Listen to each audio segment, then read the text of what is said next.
Hola, ¿qué tal? Hoy día vamos a hablar sobre el tercer militarismo.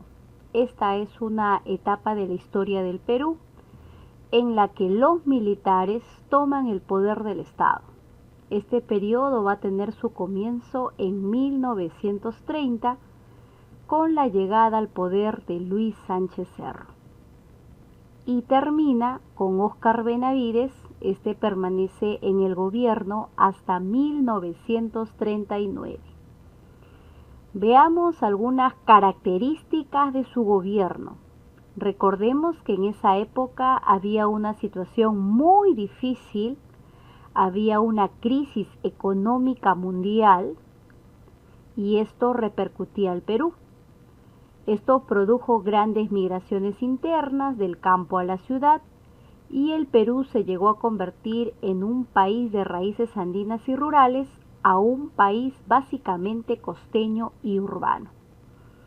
Aquí también surge el comunismo. Recordemos que el Partido Socialista nace con José Carlos Mariátegui. Cuando él muere cambia el nombre a Partido Comunista. Y el Partido Aprista que surge en México con Víctor Raúl Haya de la Torre. Para nacionalizarse es que crea el Partido Aprista Peruano. Asimismo va a haber una represión política a todos los líderes opositores. Tras derrocar Sánchez Cerro al presidente Leguía, él va a formar parte de la Junta de Gobierno de 1930. Y en esta junta él va a convocar elecciones. Él va a postular y para eso renuncia al cargo de la Junta Militar y postula como candidato. En este periodo de la Junta Gubernativa, el Perú atravesaba una situación crítica. Había crisis económica mundial y esto había provocado la baja de precios, la devaluación de la moneda, había decaído las exportaciones. Esto había provocado la reducción de créditos, muchos bancos cayeron, quebraron, como el Banco del Perú y el Banco de Londres. Definitivamente esta crisis económica provocó un descontento social. Aquí ocurrieron muchos disturbios por parte de los obreros, por parte de la clase media. Podemos recordar en Talara, en Cerro de Pasco, en La Oroya. Muchos de estos disturbios estuvieron inspirados en el Partido Comunista, pero sobre todo en el Partido Aprista. Estos partidos van a ser duramente reprimidos.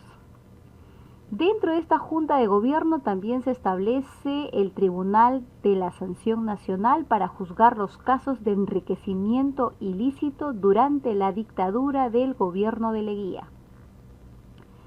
Por decreto de ley se va a disolver la CGTP. ¿Qué es la CGTP? Es la Confederación General de Trabajadores del Perú. Es la organización que reclama los derechos del trabajador, que tiene inspiración comunista. Este gremio fue fundado por José Carlos Mariátegui poco tiempo atrás y por decreto ley se va a disolver. También en este periodo llega la misión Kemmerer en septiembre de 1930. La tarea básica de la misión Kemmerer fue evaluar la situación de la moneda y algunas medidas que se adoptaron en el Perú, por ejemplo, es que se crea el Banco Central de la Reserva, que va a sustituir al Banco de la Reserva que había sido creado en el oncenio de Leguía en 1922. Y el principal objetivo va a ser mantener la estabilidad económica del país. También se va a derogar la ley de conscripción vial, que fue una ley conocida como la mitad republicana. Esta ley se implantó en el oncenio de Leguía con el único objetivo de hacer obras viales para el país, pero los más perjudicados eran los indígenas. Esta ley fue anulada en este periodo. Para las elecciones generales de 1931 postula Luis Sánchez Cerro con su partido Unión Revolucionaria. Es un partido de corte fascista donde se propone un tipo de carácter del Estado totalitario. También tenemos a Aya de la Torre, que postula con el Partido Aprista Peruano, y Arturo Osores, que es un gran opositor de Leguía y postula con Coalición Nacional. La victoria fue de Sánchez Cerro, pero los apristas alegaron que había fraude electoral y esto va a desencadenar una serie de protestas y disturbios. Y déjame comentarte que Sánchez Cerro, cuando gana las elecciones, él no tenía programa de gobierno. El APRA sí lo tenía, pero él tenía un gran número de seguidores de distintas clases sociales. Era aliado de la oligarquía. Por otro lado, en el Perú se había gestado un fascismo popular, aislado a la peruana y alejado de Italia. El fascismo es un gobierno totalitarista y una de las características que podemos ver en Sánchez Cerro es que es de un carácter autoritario, conservador, populista, muy dictador, y esto queda en manifiesto con la ley de la emergencia que explicaremos en el transcurso de la clase. Cuando Luis Sánchez Cerro gana las elecciones, el nuevo gobierno se inicia contando con una intensa oposición del Partido Aprista, ya que desconocen ellos el triunfo de Luis Sánchez Cerro. Había muchas incidencias políticas, como por ejemplo en 1931 se atenta contra la vida de Aya de la Torre, y esto va a generar bastante enfrentamiento con el gobierno. En 1932 se promulga la ley de emergencia. Con esta ley el gobierno queda facultado de emplear todos los medios a su alcance para reprimir cualquier intento subversivo, principalmente de los apristas, ¿no? Con esta ley se va a capturar a muchos apristas en el cuartel O'Donovan. Y esto va a traer como consecuencia que los apristas tomen el cuartel, liberen a sus partidarios y den muerte a 9 efectivos. Enterado el gobierno va a reprimir enviando ejércitos, va a reprimirlos violentamente. Y esto va a terminar en una masacre en Chanchán. Muchos militantes apristas van a ser asesinados violentamente. Luego de esto, en 1933, ocurre el asesinato del presidente Luis Sánchez Cerro. ¿Dónde ocurre esto? En el hipódromo de Santa Beatriz. El supuesto asesino fue un militante del Partido Aprista. Su nombre era Abelardo Mendoza Leiva. Bien, algunos hechos y obras trascendentales del gobierno de Sánchez Cerro es que se promulga la Constitución de 1933. El Congreso Constituyente, que estaba dirigido por Luis Antonio Eguiguren, es la que elabora la Constitución de 1933.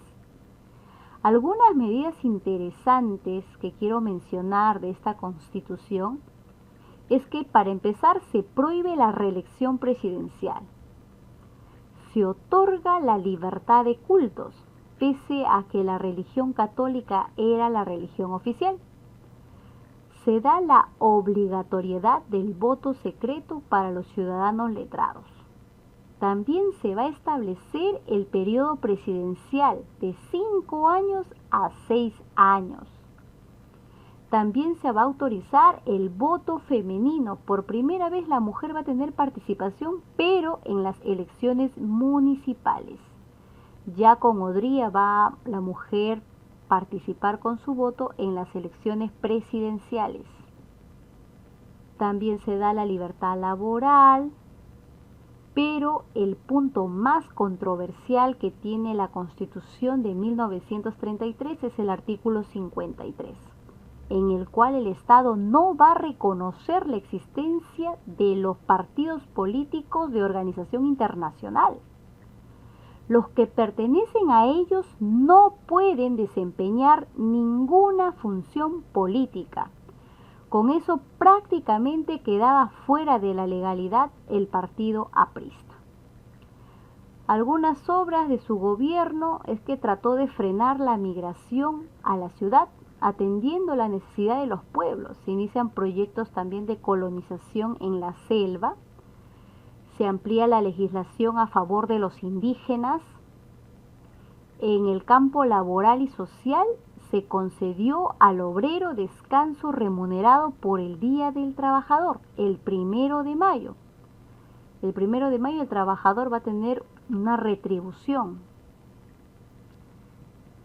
En el campo de la defensa nacional y ante la amenaza de un conflicto bélico con Colombia, mucha gente de Leticia era una zona territorial que había sido entregada a Colombia y los pobladores de Leticia exigían la soberanía peruana.